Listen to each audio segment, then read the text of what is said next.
menghadap ke arah kiblat. Muta'alliq bisunan boleh. Menghadap ke arah kiblat. Syarat shalah. Ya. Menghadap ke arah kiblat yaitu menghadap kepada bangunan Ka'bah. Nah. Bismillah walhamdulillah wassalatu wassalamu ala Rasulillah Sayyidina Muhammad bin Abdullah wa ala alihi wa ashabihi wa mawalah. Di antara syarat-syarat sahnya salat yaitu menghadap ke arah kiblat. Yang dimaksud menghadap kiblat adalah arahnya Ka'bah.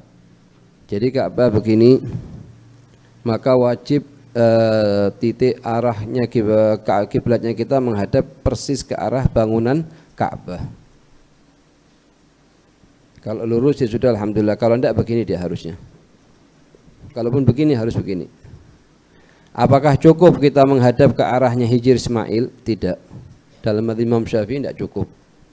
Meskipun Hijr Ismail termasuk dalam kategori batas Ka'bah, cuman di beberapa masalah, di beberapa bab dia termasuk bukan dalam area Ka'bah, artinya tidak cukup. Di antaranya di bab istiqbal qiblah fi shalah. Di bab istiqbal qiblah fi shalah, Hijr Ismail bukan termasuk ke dalam area Ka'bah. Artinya kalau misalnya satu orang lagi di depannya Ka'bah, dia menghadap ke Hajar Ismail, maka hukum sholatnya tidak sah. Dan istiqbal qiblah ini dalam mazhab Imam Syafi'i pendapat yang mu'tamad yaitu ila ainil Ka'bah, bukan ilal jihah. Ila ainil Ka'bah nanti ke titiknya Ka'bah itu sendiri, ini sendiri. Bangunan ini sendiri. Bukan ilal jihah. Ilal jihah artinya seperempat dunia ini dia termasuk dalam kategori arahnya Ka'bah termasuk kiblat. Dalam mazhab Imam Malik al-ibrah bil jihah la bi ainil Ka'bah. Artinya dalam mazhab Imam Malik kita misalnya Ka'bah di sini kita mau berangkat begini, kiblatnya kita tidak masalah. Karena rubu' dunia, seperempat dunia dalam mazhab Imam Malik dia termasuk dalam arahnya Ka'bah dan cukup untuk istiqbal kiblah dalam salat. Gitu. Jadi menghadap kiblat waktu salat dalam mazhab Imam Syafi'i ila ainul Ka'bah artinya ke titiknya Ka'bah. Begitu. Oleh karena itu jika ada tayamun atau tayasur wajib diikutin. Oh misalnya harus agak belok sedikit wajib. Seperti ini ke arah ke sini, tidak bisa dia ke sini. Kalau misalnya ke sini maka sholatnya tidak sah. Harus dia tayamun ke arah kanan atau ke arah kiri wajib diikutin. Kalaupun kita salah, kita ke rumahnya satu orang, kiblatnya mestinya begini, tapi dia sholatnya begini atau begini, maka wajib kita ulang sholatnya kita. Karena terbukti sholat kita tidak sah. Menurut pendapat yang kuat dalam mazhab Imam Syafi'i. Kecuali kalau kita mau taklid kepada Imam Malik yang mengatakan rubu' dunia halas, maka salat kita sah. Fastiqbal qiblah dalam salat merupakan syarat sahnya salat. Kemudian yang dimaksud adalah kepada ainul Ka'bah. Ayo. Karena tidak sah salat seseorang jika hanya menghadap ke arah Ka'bah. Ini sekarang menghadap ke arah Ka'bah tapi bukan kepada ke titiknya Ka'bah, maka hukumnya salatnya tidak sah. Kalau dalam posisi macam ini tidak sah salatnya. Ayo.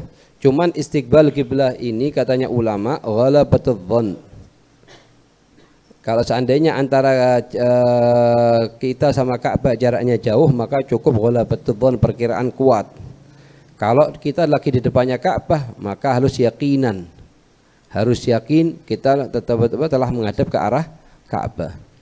Wah, intinya orang dibagi dua orang yang sholat ini. Ada kalanya dekat dengan Ka'bah, ada kalanya jauh. Ada kalanya apa? Dekat, ada kalanya jauh. Kalau dia dekat, wajib yakinan. Artinya yakin dia telah menghadap ke arah Ka'bah. Kalau dia jauh, ghalabatul dhon, perkiraan kuat. Yang dimaksud dekat itu adalah tidak ada hail, penghalang antara kita sama Ka'bah. Misalnya kita lagi di halaman matofnya Ka'bah, tempat tawaf. Kita tidak ada kehalangan apa? Kita wajib yakinan. Wah, yang dimaksud dengan jauh atau al-ba'id itu adalah idza kana bainana wa bainal Ka'bah hail. Ada hail, penghalang antara kita sama Ka'bah. Misalnya kita di beberapa perkampungan di sekitar Mekah. Meskipun kita di Mekah, tapi kita tidak kelihatan ail Ka'bah, maka itu yakfi ghalabatul dhon, apalagi kita di Indo. Ya.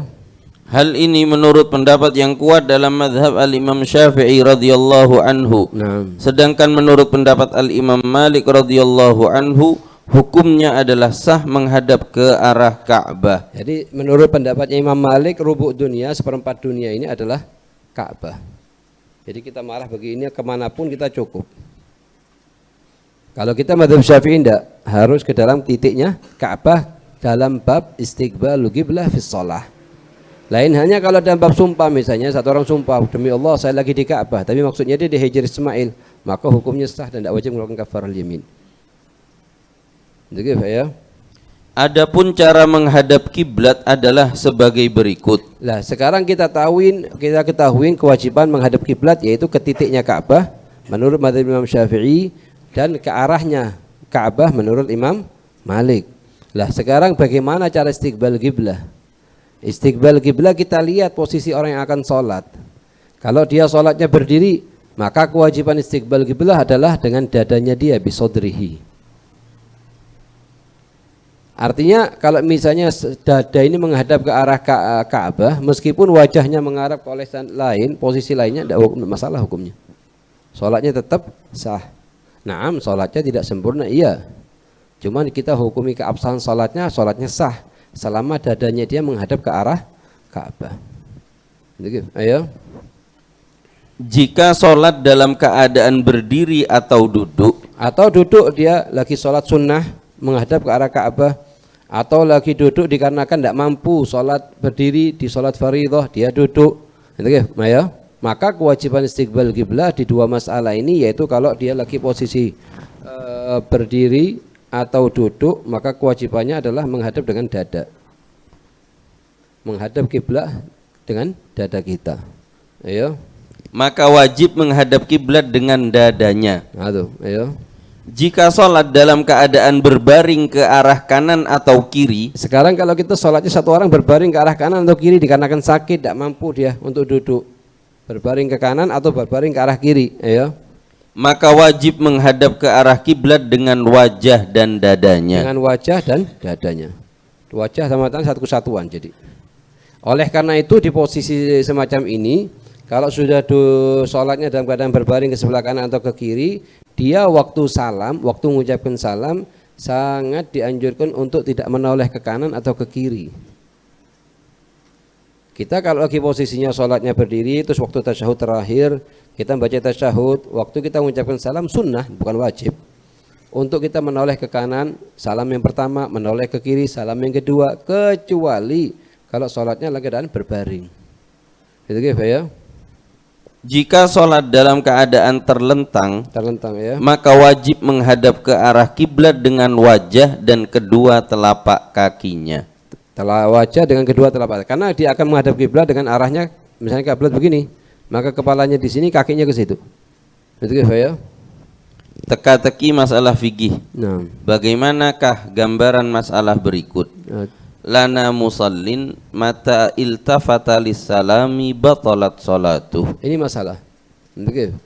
Kita sunahkan waktu kita akan mengucapkan salam di waktu salat, mengucapkan assalamualaikum warahmatullah ke kanan. Kemudian kembalikan lagi ke arah tengah, assalamualaikum warahmatullah ke arah kiri.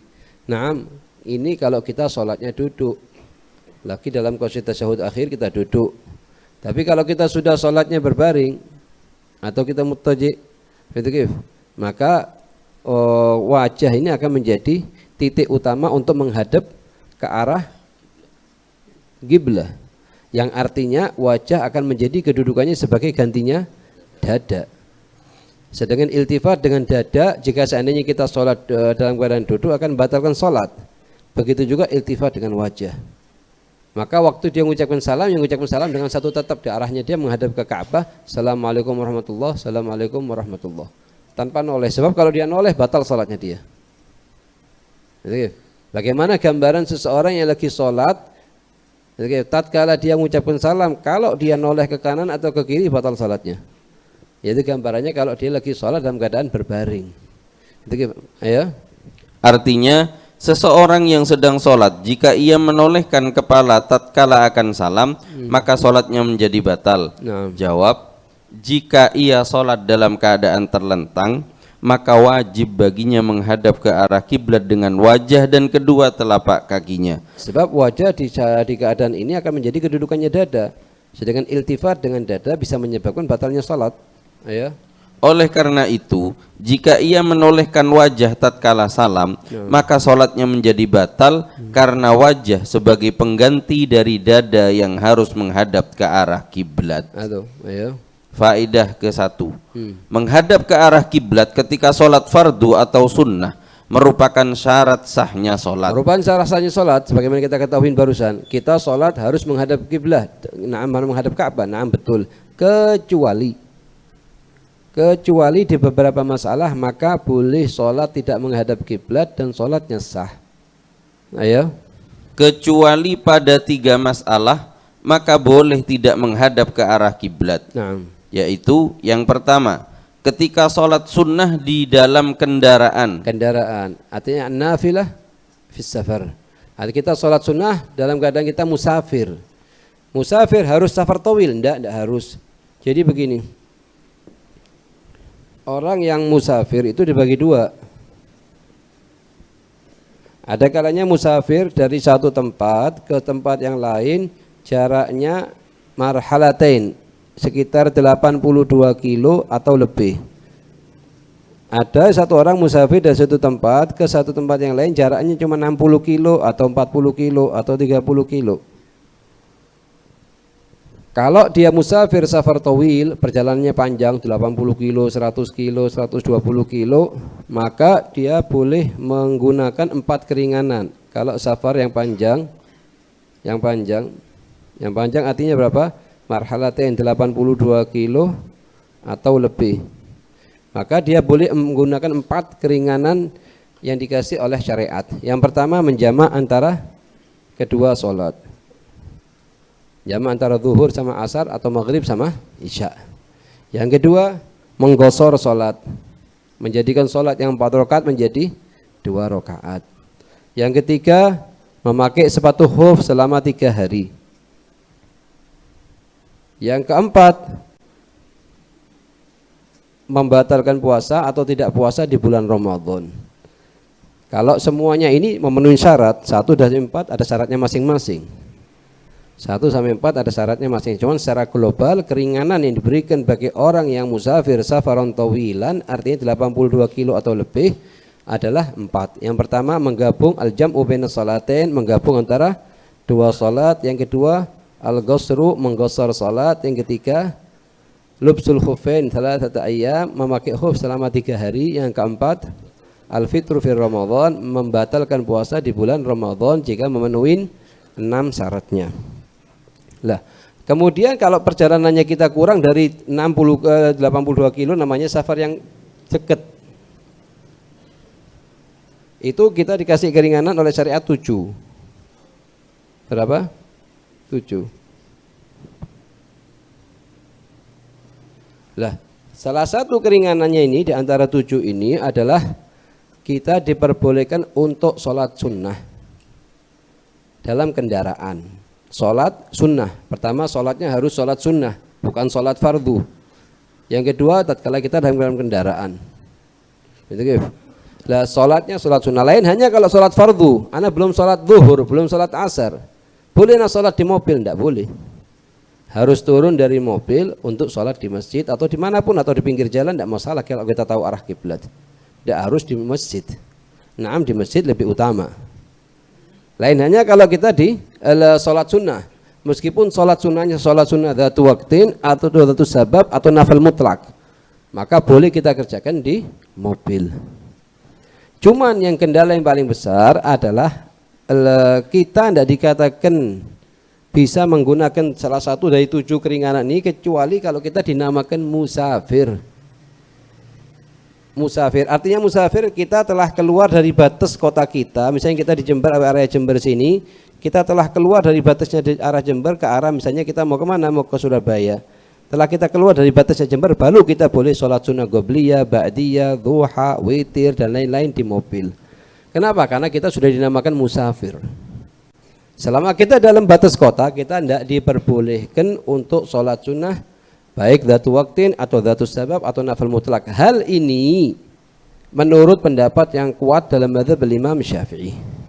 Ada pendapat yang kuat juga, pendapat yang mu'tamad ini, ada pendapat yang kuat juga disebutkan oleh Imam Nawawi dalam kitabnya Majmu', boleh kita sholat sunnah meskipun dalam area batas kota kita. Dan ini pendapat sangat dianjurkan untuk dipakai, apalagi kalau tujuannya kita untuk supaya mengistiqomahkan sholat sunnah di diri kita agar kita tidak mudah setelahnya untuk meninggalkan. Misalnya kalau sekarang kita pilihan dua, antara kita pakai pendapatnya sebagian ulama Syafi'iyah yang membolehkan tanafful dakhil balad, sholat sunnah dalam area kota kita sendiri, atau tidak sholat sama sekali. Sekarang misalnya anak-anak madrasah mau berangkat jam 7 pagi belum sholat duha, pilihannya dua, ya imam sholat di mobil atau tidak sholat di madrasah, karena begitu masuk madrasah dari mulai jam 7 sampai nanti jam 12 baru keluar. Fin ahsan, ya ahsan ya pakai pendapat sebagian ulama, toh juga ada pendapat ulama yang bolehkan. Selama itu ada pendapat ulama yang bolehkan, maka bisa kita pakai, lebih ahsan daripada tinggalkan sholat tidak sama sekali. Apalagi kita tahu di madrasah tersebut tidak ada ceritanya sholat duha. Sebagian madrasah ada, kalau bisa ada ya ahsan di sekolahnya ahsan, daripada sholat mukhtalafun fi. Ayo. Satu, ketika sholat sunnah di dalam kendaraan. Nah ini perkecualian dari kewajiban untuk istiqbal kiblat, diantaranya apa? Kalau kita lagi musafir maka boleh sholat sunnah meskipun tidak menghadap ke arah kiblat. Kenapa? Karena jihah maqsadi kiblat tuh. Arahnya dia, misalnya dia mau kemana, Surabaya lah, Surabaya begini misalnya ke arah sini, sedangkan kiblat sebenarnya belakangnya anak, tidak masalah. Karena arahnya inti akan menjadi kiblatnya inti di hal ini, di masalah ini. Ayo. Di dalam kendaraan seperti mobil atau kereta atau sejenisnya, tatkala bepergian, maka menghadap ke arah yang dilampauinya. Bahkan ini sholat sunnah waktu kita lagi di mobil lebih ringan daripada kita lagi di rumah. Lagi di rumah kita harus rukuk, berdiri, sujud dan lain-lain. Kalau di mobil cuma gerakkan badannya dok, Bas. Juga ente mau tidak mau akan dalam mobil. Maka sangat dianjurkan untuk tidak meninggalkan qabliyah atau ba'diyah waktu kita musafir ke Jakarta perjalanan. Mau tidak mau di situ ada zuhur, asar yang kita sholat di masjid. Begitu kita naik mobil lagi, gunakan untuk sholat qabliyah, ba'diyah dan lain-lain. Lah, sekarang bedanya apa? Kita sekarang sholat sunnah dengan duduk, posisi duduk di rumah, dengan sholat sunnah waktu kita di mobil. Sama. Kita duduk sekarang di sholat sunnah di rumah, boleh kita dengan duduk, kita capek berdiri, kita duduk aja tidak masalah. Kalau tanpa udhu dapat setengah pahalanya orang yang berdiri. Kalau dengan udhu dapat pahala yang sempurna. Jadi, cuman kalau kita lagi di mobil tidak harus kita ngelewatin batas lutut kita ini. Cukup dengan adna, dengan sangat sedikit kita nunduk sedikit gini untuk rukuk, terus sujudnya kita tambahin sedikit. Kita bedakan antara rukuk sama sujud. Dan ini sangat mudah ini. Cuman butuh taufiknya Allah Subhanahu wa taala. Kalau kan ada taufik, tidak bakal ngerjakan meskipun mudah. Mungkin duduk ngobrol sama temannya 1 jam. Mampu ya mampu, tapi begitu suruh salat, alasannya banyak. Ini capek begini itu. Ente bakal duduk di mobil. Tidak bakal keluar dari mobilnya ente. Dua, jika dalam keadaan darurat seperti ketika sholat syiddatul khauf. Sekarang keadaan darurat, tidak mungkin untuk berdiri, maka boleh sholat dalam keadaan duduk meskipun sholat fardu. Ayo. 3, jika badannya dalam keadaan terikat tidak menghadap ke arah kiblat. Misalnya sebagian orang kadang sakit di rumah sakit, ada infusnya, ada alat-alat dan lain-lainnya, datang waktu sholat sedangkan dia tidak menghadap kiblat dan lain-lain posisinya, dan tidak ada mampu, ada satu orang yang bantu dia untuk merubah posisi dan lain-lain, maka halas sholat kaifa amkan, ini sholat dengan kemampuannya dia, nanti kalau dia bisa keluar dari rumah sakit baru diqadha. Ya. Faedah kedua, Ka'bah adalah kiblat bagi seluruh makhluk, baik dalam masa hidup atau setelah meninggal dunia. Di masa hidupnya kita sholat ngadep kiblat, kita mau wudhu dianjurkan ngadep kiblat, kita mau motong kambing atau motong hewan apapun kita dianjurkan untuk menghadap kiblat, imma fardhan atau sunnatan. Ayo, kiblatukum ahya'an wa amwata. Ayo. Sebagaimana sabda Nabi Muhammad sallallahu alaihi wasallam yang menjelaskan tentang Ka'bah, kiblatukum ahya'an wa amwata, rawahu Tabrani. Artinya kita dalam keadaan hidup juga banyak perihal-perihal dianjurkan untuk menghadap kepada kiblat. Di antaranya mau tidur menghadap ke arah kiblat. Ya. Artinya Ka'bah merupakan kiblat untuk kalian yang masih hidup dan yang telah meninggal dunia. Nah, Di antara amalan-amalan yang diperintahkan untuk menghadap ke arah kiblat di antaranya adalah satu, tatkala wudu. tatkala wudu dianjurkan menghadap kiblat kalau memungkinkan. Makanya kalau kita baru membangun rumah, usahakan ada tempat wudu sendiri itu di luar area hammam dan di luar area kamar mandi dan menghadap ke arah kiblat. Jadi setiap kali otomatis sudah. Setiap kali dia mau wudu sudah jelas halas. Dengan sendirinya dapat namanya perihal sunnah menghadap kiblat tatkala wudu. Ayo.